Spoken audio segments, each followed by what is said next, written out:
Good morning.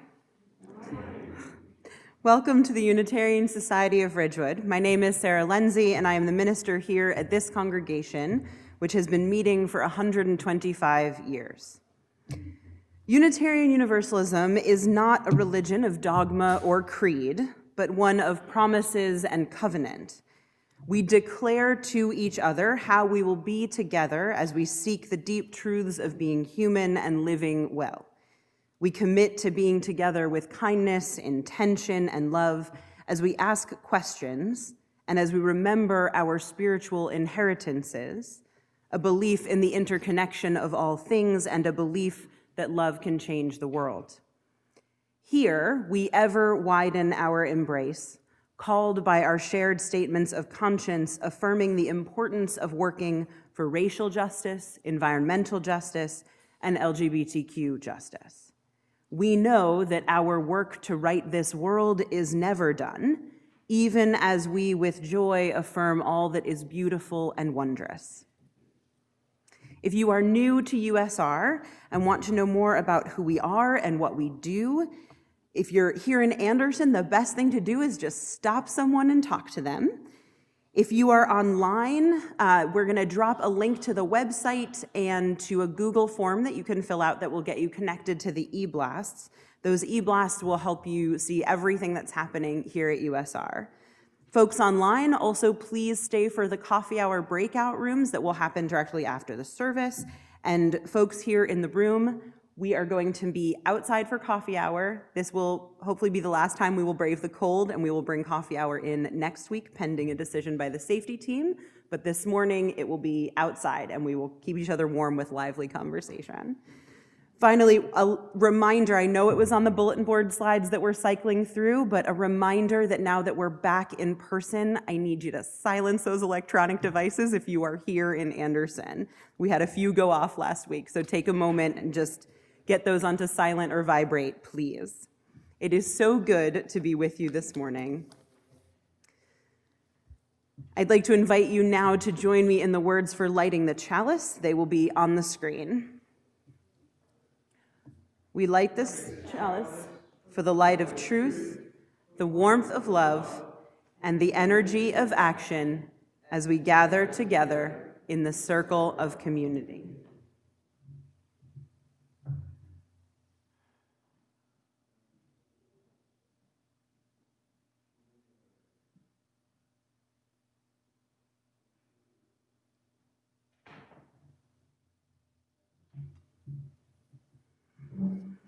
And now take a deep breath.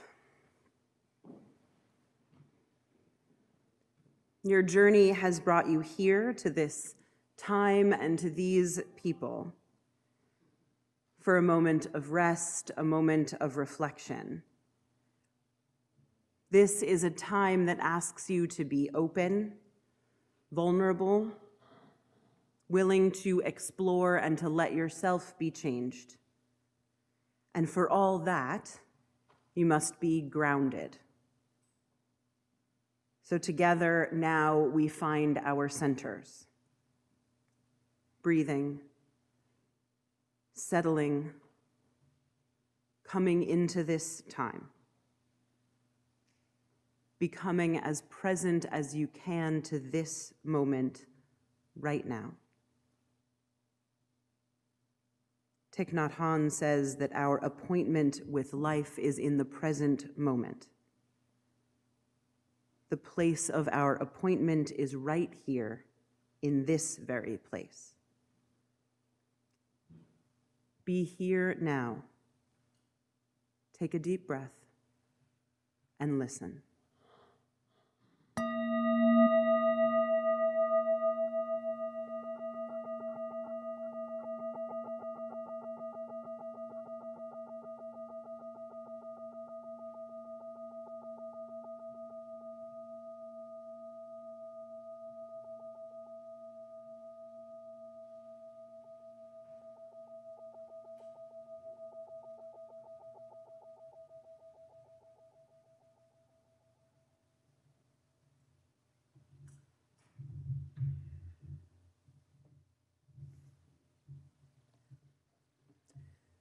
Be here now. I realized as I typed those words out that I actually say that quite often in this space to you.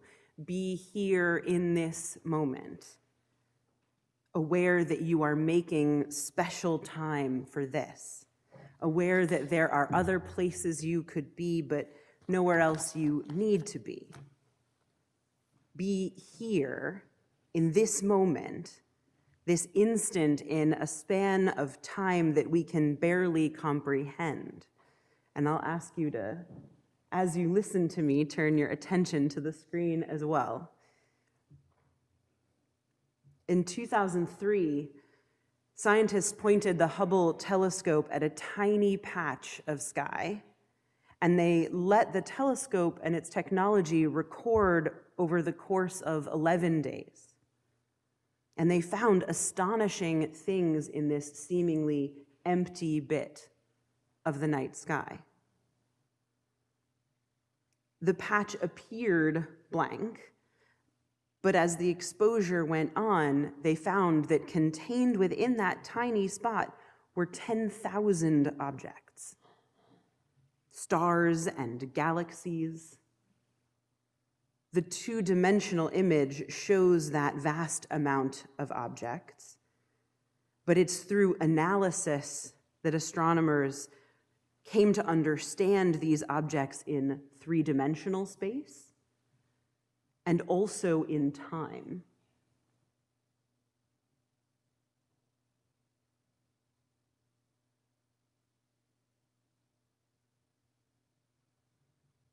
The objects are billions of light years away. Light takes time to travel, so we know that these objects are as they appeared over 10 billion years ago. The Hubble Deep Field image is a window back in time and also a locator in space. It's almost impossible for us to comprehend, but our technology and our science and our reason teach us that beyond our Milky Way, stretching way back into time, there have been more than 100 billion galaxies. The sheer scale of time and distance and space that we are talking about is hard to fathom. We forget it often because it is so large.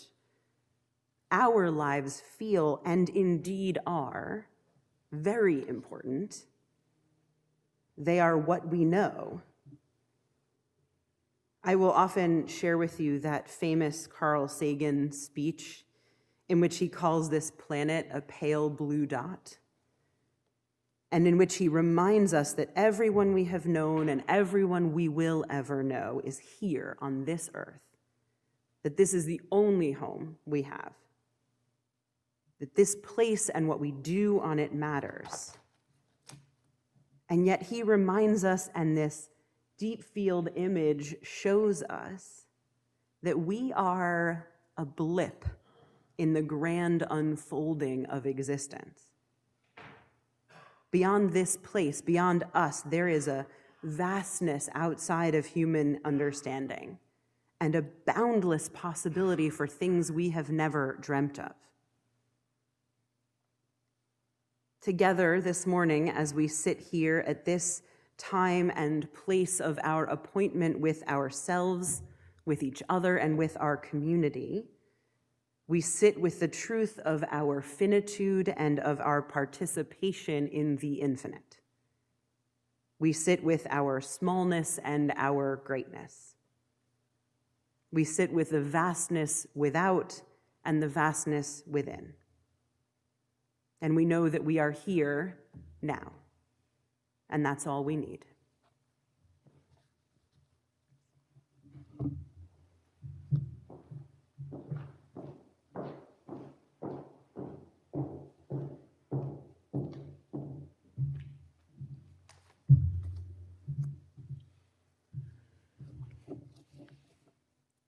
Good morning. It's great to see you here present and see everyone else. Again, yes, I know, twice in a row. Aren't you lucky? I'm Chris Blumel. I'm a member of the Board of Trustees. One of the promises that we make to each other in our shared covenant at USR is to support this congregation with our presence, gifts, and service, and to care for each other in the long-term well-being of our community.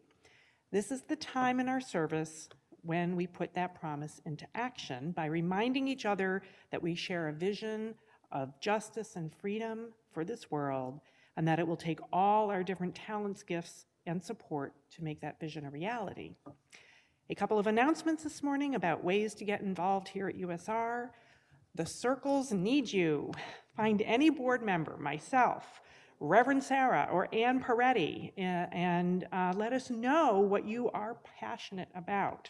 For example, if you love gardening, we can get you connected to the Asset Management Circle that helps maintain our grounds and works on our fiscal health. If you love services and wish we had some midweek Vespers-style services with music and poetry, we will get you connected to spiritual development and the folks looking at ideas for ways to be together beyond Sundays. Whatever you are excited about, we can find the right people to accompany you on that journey. Also, please remember that upcoming this week on Tuesday is the first conversation with the racial justice team on Clint Smith's work, How the Word is Passed. Then on Thursday, we have a joint adult RE book conversation on the work and Indigenous people's history of the United States. Both of these book discussions are on Zoom, and details can be found on Realm. Next Sunday, November 21, is a joint service with CUC, which is the Central Unitarian Congregation in Paramus, but we will be here and they will be there. The magic of our technology. We will start at 10:15 and it will be 10:15, everybody, not 10, 10:15, and it will be a joyful and fun Thanksgiving service. We also uphold our covenant by our annual and weekly giving. As you may have seen on the slides prior to service, this month's Share the Plate collection will be split between USR and Share Incorporated. About 40 years ago, leaders in our congregation saw an urgent need for affordable housing for independent older adults in Bergen County.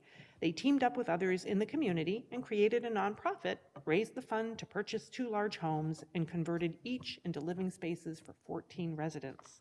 These houses offer a home atmosphere with shared meals, housekeeping, and opportunities for socialization. Many members of USR have volunteered at Share over the years. Some of our members and their relatives have also lived there. Share receives no governmental aid and is funded entirely by rent and donations.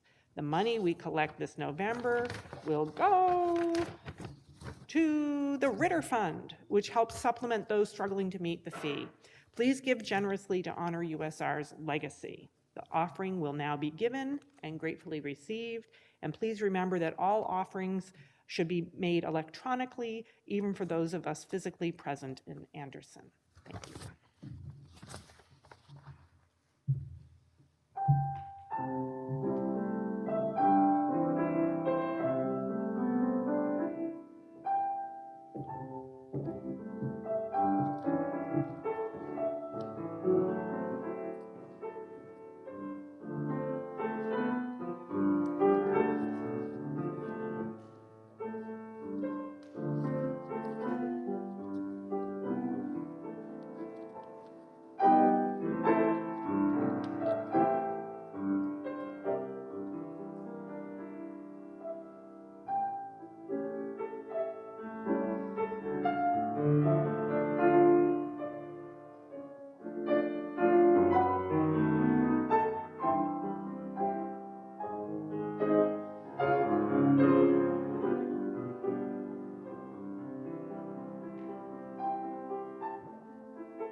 We covenant to care for each other with love through all the seasons of our lives, through the celebrations and the challenges that inevitably will come into each of our lives.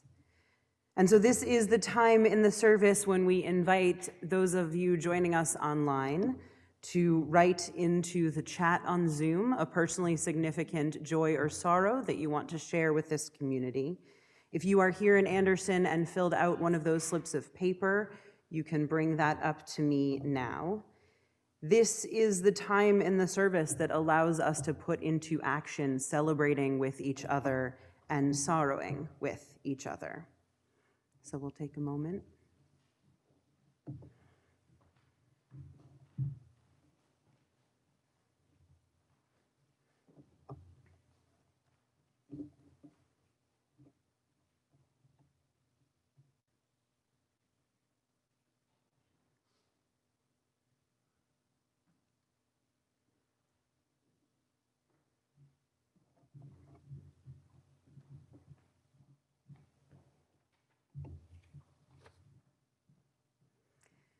Kristen celebrates that Annie and Henry turned 16 today.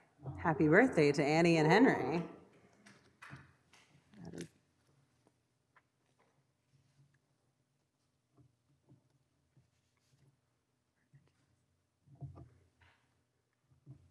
Olas is joyful to see his sister-in-law soon after several years apart. The celebration of life for Jan's father is on Zoom this afternoon. Looking at all the pictures people have sent her of him has been a wonderful experience. Lisbeth is delighted that her sister-in-law from Spain arrived to share the Thanksgiving and Christmas holidays with family. That's wonderful news. Janice and Jack are holding gratitude that COP26 did something and simultaneously chagrined that they didn't do more. Martin is celebrating the joy of having his first ever Alexander technique session. I'll have to learn more about that.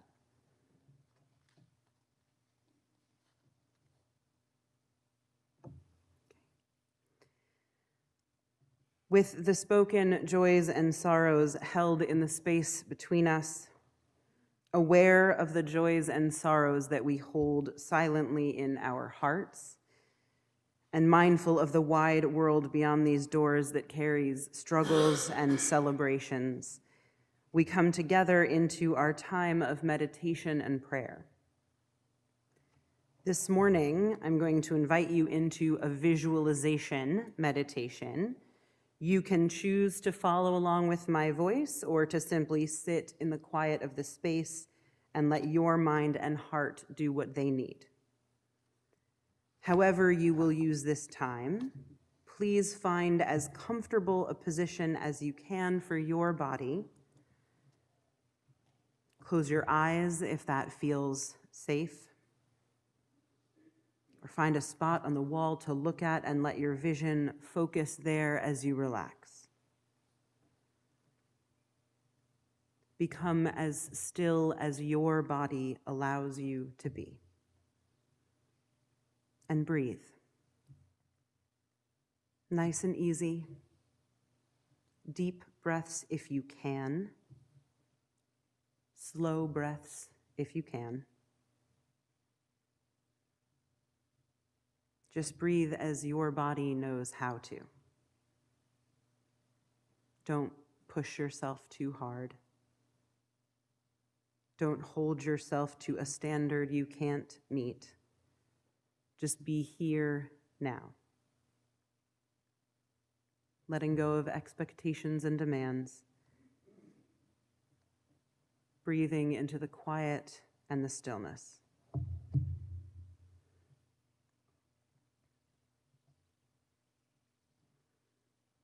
In your mind's eye, imagine yourself on a path,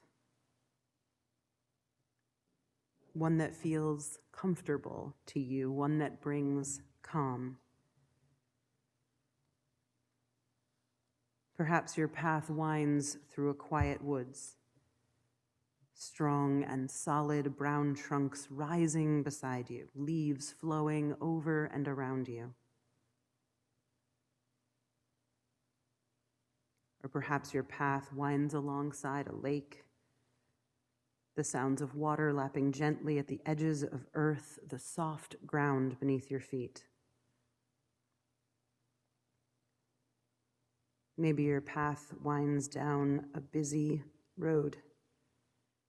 Bodies and beings to the left and right, sound and sight and energy pulsing. It's your choice. This path you go down in your mind, it's yours to imagine, yours to experience. Picture yourself there. You're not in any hurry, just moving along, noticing everything around you.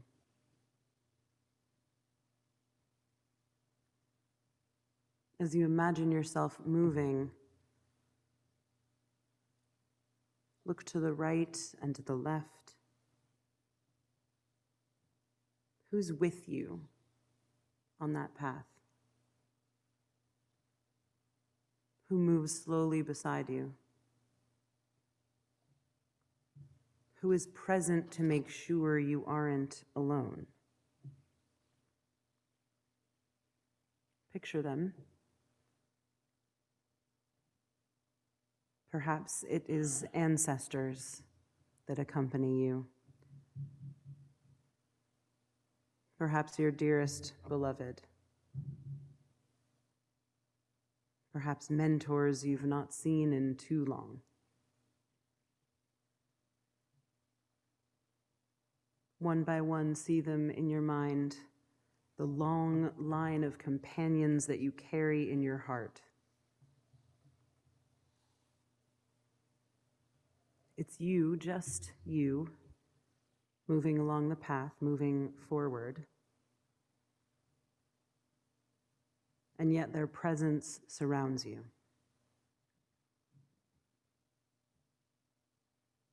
You're not really alone. We are never quite alone. Not if we remember those whose lives enabled ours, those whose lives fill ours, those whose lives will be our legacy.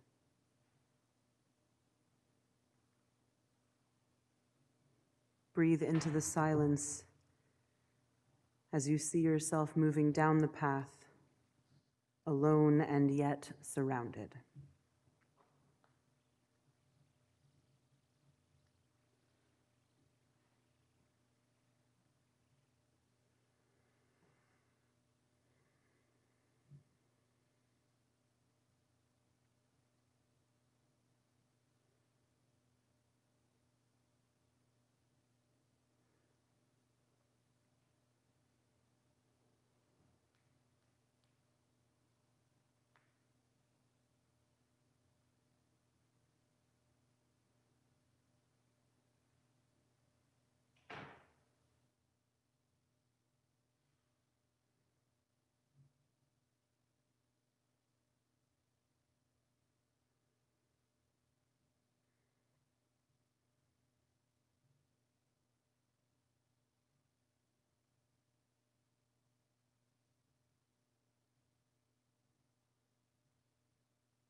With gratitude for all the ways we are loved and held, even when we feel alone, we breathe together. May we never forget that we are always companioned along the journey. So may it be.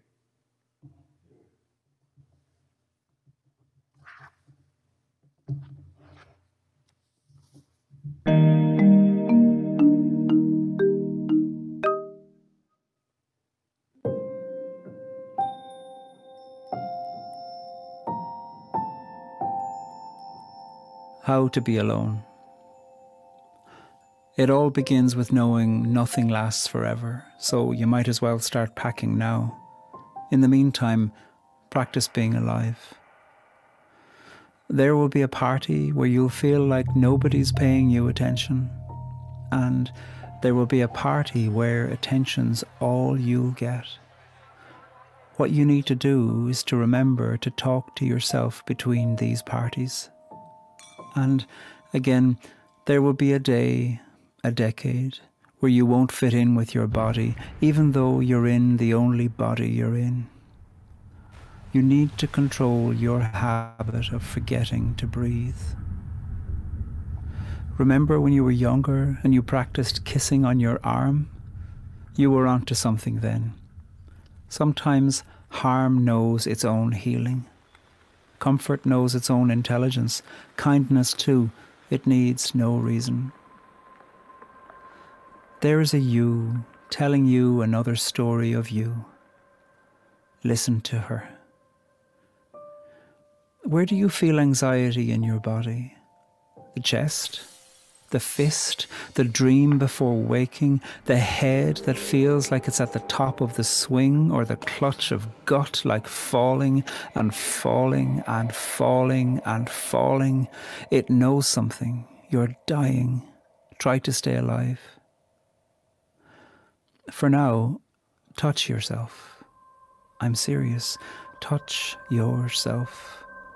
Take your hand and place your hand someplace upon your body and listen to the community of madness that you are. You are such an interesting conversation. You belong here.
I remember as a child the moment when I first understood myself to be truly an individual.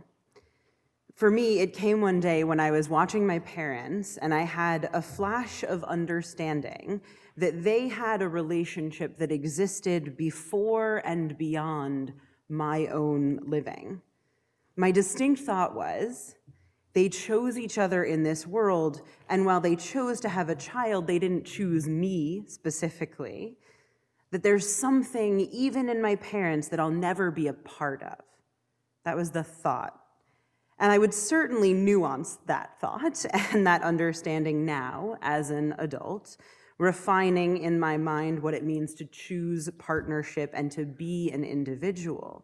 But in that moment, the thought brought me clarity. I was born and placed into my mother's arms, but I was born alone. And when I die, I will die alone. Not necessarily without companions or presence, but fundamentally, as individuals, we possess an internal integrity that nothing can interrupt. Not really, even through death or violence, even through insecurity and misery. We are the only truly constant companion we have on some level. And it was only through reflecting on my relationship with my parents and observing them as humans in their own right in this world that little me had this epiphany. And as it came, I wasn't sad. I think that's important. I wasn't sad. It didn't cause me to doubt my parents' love for me, and I didn't feel lonely, not really. I just felt like I'd understood something about what it means to be human. It was a clear and abiding shift in my own development into a new understanding of reality, but it was also something of a fleeting feeling, almost impossible to hang on to meaningfully from moment to moment. It was the same kind or quality of feeling that I get when I consider the vastness of time and space that the Hubble Deep Field images offer to us. A deep awareness of my own complexity and individuality, and of my finitude and my place in the collective that together stands at the forming edge of the universe. These truths are hard to hold on to because of their sheer enormity. I understood in that moment that sometimes I would be on the outside of things, but that didn't mean I was isolated. I understood that sometimes I would not know myself for a while, but that I could always come back to myself. The understanding was that each of us is a being with unique and internal integrity, but a being that exists in relation with others. Porrigo Tuama in that poem reminds us of this. That poem titled, How to Belong, Scratch That, How to Be Alone. He says, there will be a party where you'll feel like nobody is paying you attention, and there will be a party where attention's all you'll get. And again, there will be a day, a decade, where you won't fit in with your body, even though you're in the only body you're in. We humans exist in these singular bodies of ours as singular selves, braced on the edge of our understanding of time and space. And we exist alone, but we also exist as part of something far larger beyond our knowing. And we are in constant interaction with other bodies, other minds and hearts, souls, if that's a word you like. We are indeed our own most constant companion, but we are constantly confronted with the truths and lives of others. And in reality, it is only through those interactions, those moments of finding kindred spirits and being asked to stretch into difference, it is only through being with others in a myriad of ways that we come to truly know ourselves. If knowing ourselves with clarity so that we might live authentically and with meaning is the goal, then being in relationship, in community, searching the hearts of others, truly listening, truly reflecting, is the means to that end. On Friday night, I went to see the Broadway show Trouble in Mind. The show was penned by Alice Childress, a Black female playwright from the mid-20th century. Trouble in Mind opened off-Broadway in 1955, and after 91 performances, it was announced that it would move to Broadway. Last night, by way of introducing the show, an announcer shared with the audience that when that move to Broadway was announced, Childress was asked to tone down the show for the Broadway audience, and she refused, so the show never ran. And now, 66 years later, the show has finally been staged at the Roundabout Theater. It is a play within a play set in the 1950s, and it begins with the lead character, Willetta Mayer, showing up for rehearsals of a major show that will feature Black actors. Willetta is an experienced, confident Black actress, and when John, the young Black male lead of the show within the show, arrives, Willetta begins to dispense some advice on how to get by in the white world of theater. Laugh when the white male director makes a joke, she says. Don't give your opinion about the play because no one really cares. And she goes on. The show within the play is called Chaos in Belleville, and ostensibly it delivers an anti-lynching message as it explores events in a small southern rural town where the young Black folks are attempting to participate in the elections by voting. As the rehearsals continue and we watch the characters work out their characters, and the condescending, barely veiled racist and misogynist aggression of the director becomes more clear.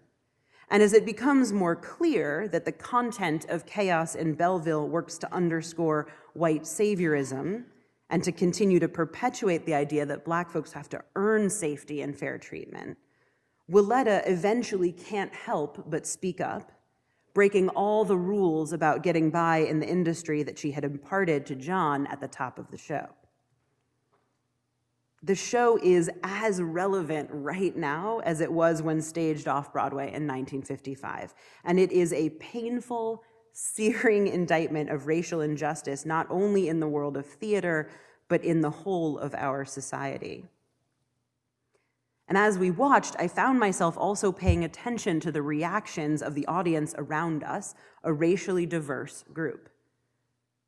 From the beginning of the show, I found myself uncomfortable with the moments when other white audience goers would laugh at lines that exposed deeply embedded racism and misogyny. The show is funny, without question, but the humor is often cutting, designed to make you look at yourself in ways that perhaps you don't want to. And as the play continued and the mood shifted from the humorous to the more serious, as one character, Sheldon, delivers a monologue that recounts a lynching he witnessed as a child, the laughter of the white audience grew thinner and the affirmative vocalizations of the Black folks in the audience grew potent, urgent. My theater-going companion has a history in theater and shared with me some things I didn't know about theories of playwriting and production. One of the central debates, he told me, in the modern creation of theater is around how a play is meant to impact its audience. Aristotle's Poetics for centuries defined playwrights' understanding of the purpose of their works, and it teaches that a tragic play is meant to carry its audience through a series of emotional steps. According to Aristotle, effective tragedy leads us to identify with a character, seeing them as a mirror for ourselves, as we learn their flaws and thus our own. As the tragedy continues, we witness their downfall as their flaws control them, and through their climactic fall, we are changed. We, the audience, can separate ourselves from the character as they fall prey to themselves, and supposedly, ideally, we emerge from that emotional experience better people, more aware of our own flaws, more prepared to be on guard against them. But in the last half century or so, the question has arisen whether or not Aristotle was correct at all. Does an audience move through the experience of a tragic fall like that of Hamlet and find themselves truly changed by the image they have seen in the mirror that is the play? Do they truly leave ready to engage with their world differently?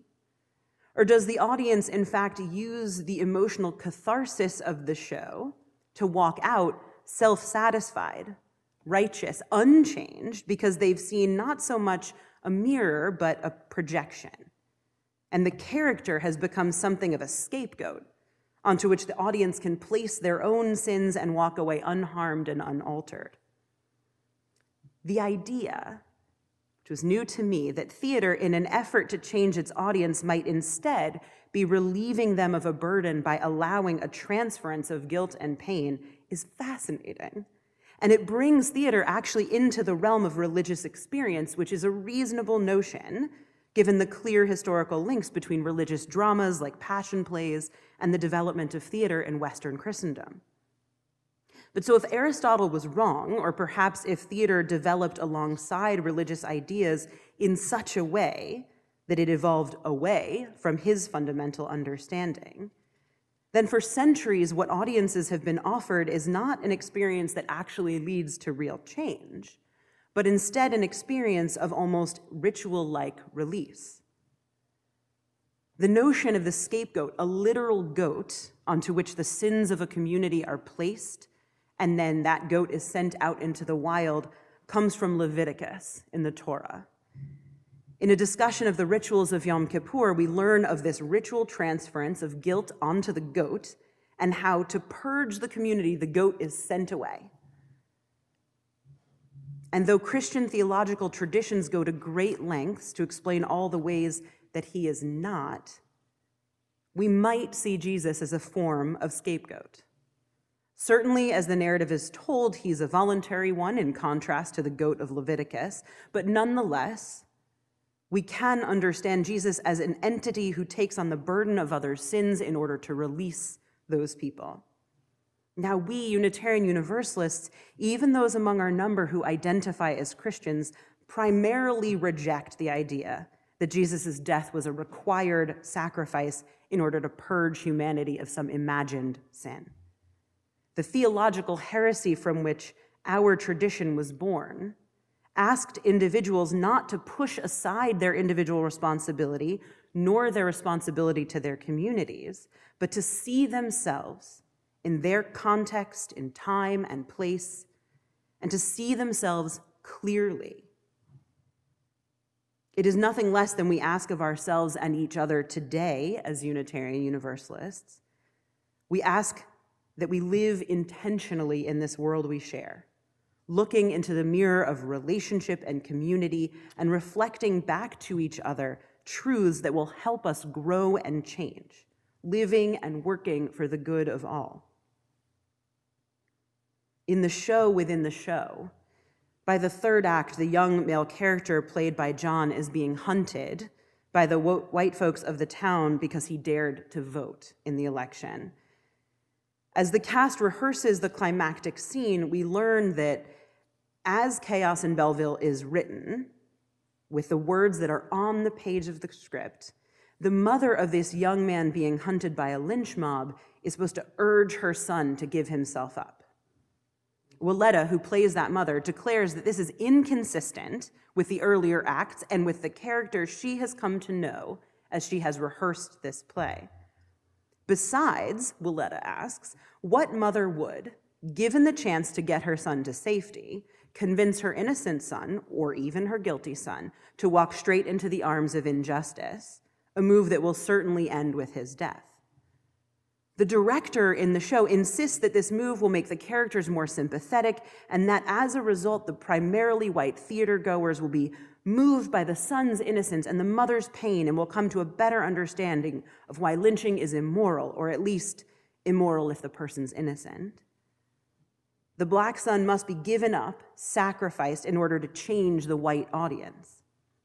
We might say, in some sense, in order to save the souls of the white audience. But Willetta rejects this, rejects wholly the idea that her character, this loving mother, should have to give up her child so others can understand the value of a Black life. Embedded in this show from 1955, not only can we see a rejection of the kind of theater that invites its audience into scapegoating so they can walk out feeling freed of their own burdens and imagining themselves changed, but also we can see a rejection of a theology that allows us to shift the burden of our self-knowledge and our self-growth from ourselves onto another. It rejects the idea that we can escape through catharsis or externalization the need to confront the truth of the world we live in and the truths of our deepest hearts. Willetta changes over the course of the show, becoming more convinced that her silence, while it might serve her place in the industry, does not serve her place in the human family or serve the communities of which she is a part. Willetta, through her interaction with John, with the director, and with the character as she develops it, comes to recognize the value and power of speaking her truth even when it comes at personal risk. The show follows Willetta's deepening self-understanding, an understanding of who she is in time and space.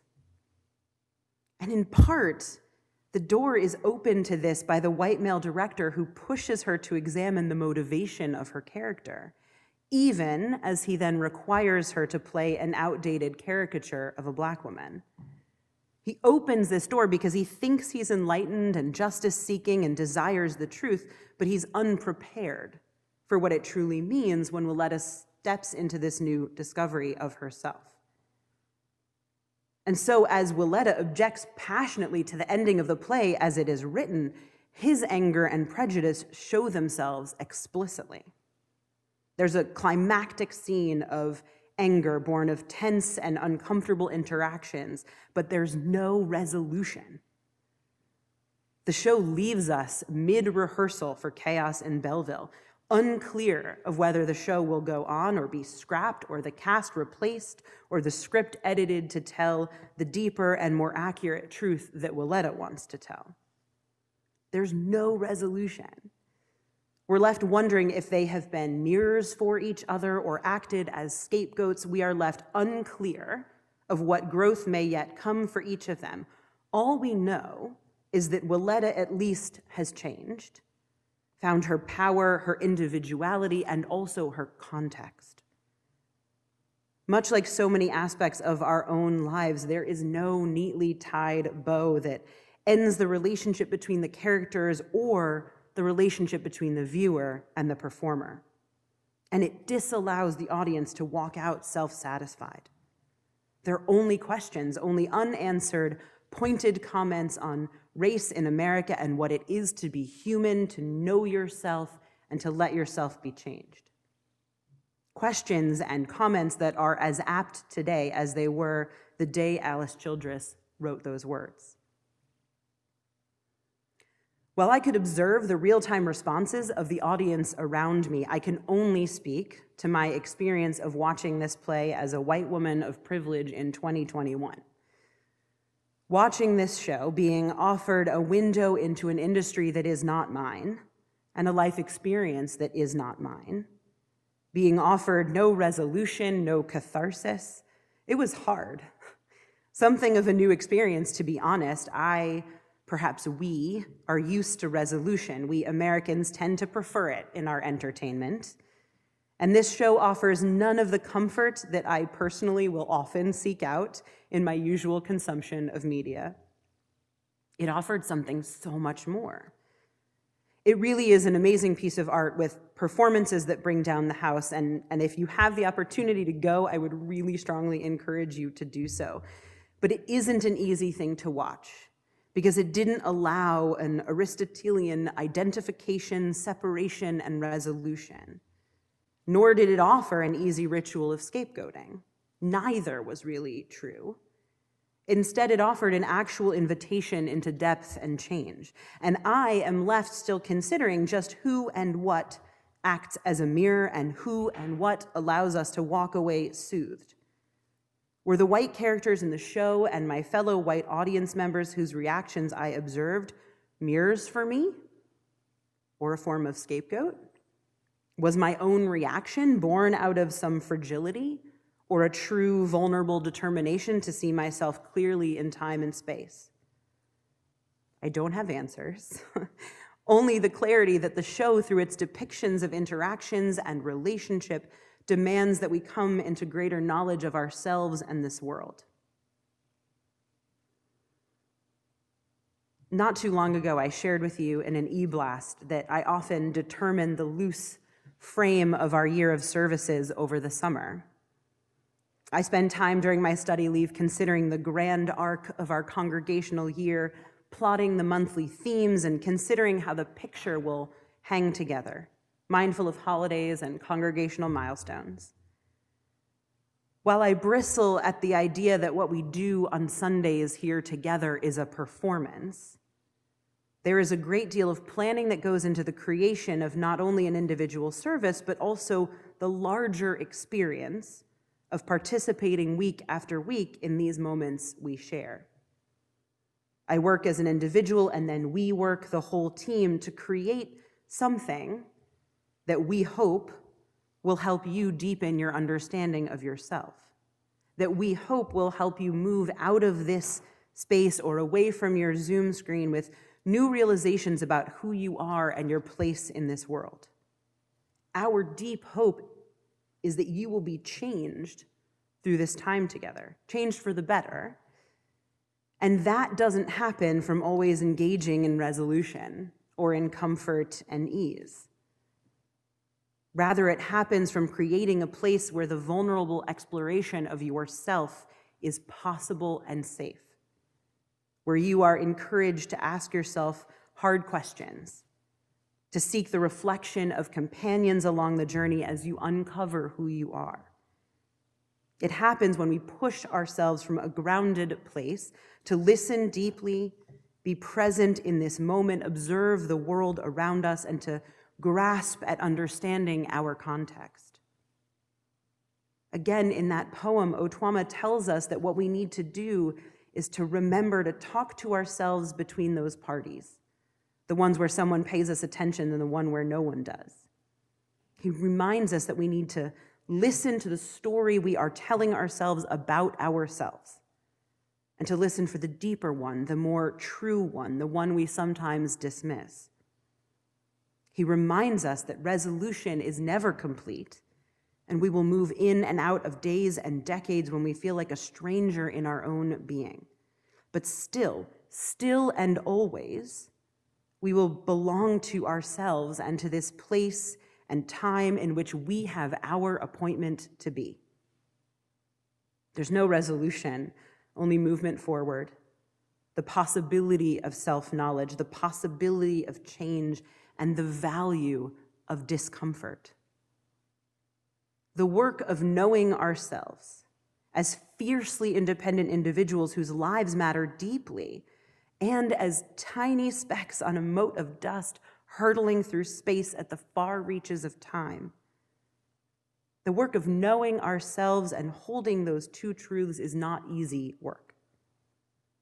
And of late, I have been more deeply aware than ever before that knowing ourselves is made easier by having companions in that self-discovery who can help us discern what is true and what is false about ourselves and about the world. Religious experience, theater, intimacy, relationship, all of these provide mirrors, provide scapegoats. Our work is to open ourselves to the discernment and the change, and to stop pretending that knowing ourselves can be done in solitude. Because though we come into and leave this world alone, for the time we live on this earth, we are never really alone. We are individuals, but we play in an ensemble cast, and the people and experiences we invite into our journey will help determine what we become. May we have the courage to know ourselves as honestly as possible through the cultivation of relationships and the seeking out of experiences that hold a mirror to reflect the truth, helping us to grow and change as we continue on our journey. So may it be.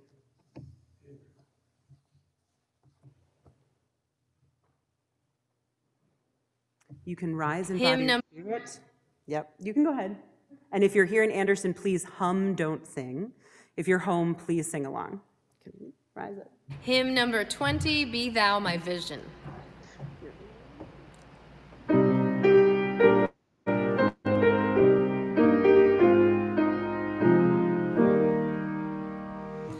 Be thou my vision, O God of my heart, not be all else to me, save that thou art.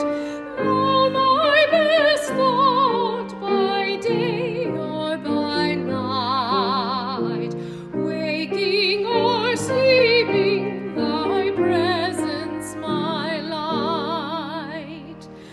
Be thou my wisdom, and thou my true word. I ever with thee, and thou with me, God. Thou my soul shelter, thou my high tower. Raise thou me heavenward, O power of my power.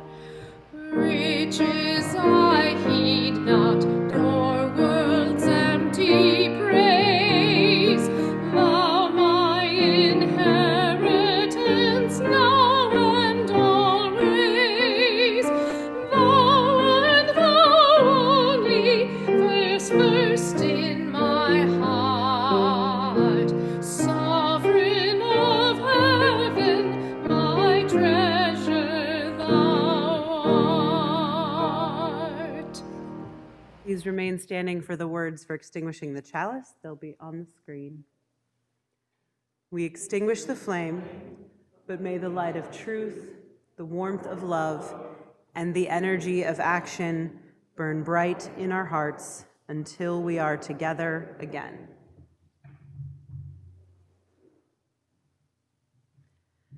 May your heart be open to its own deepest recesses.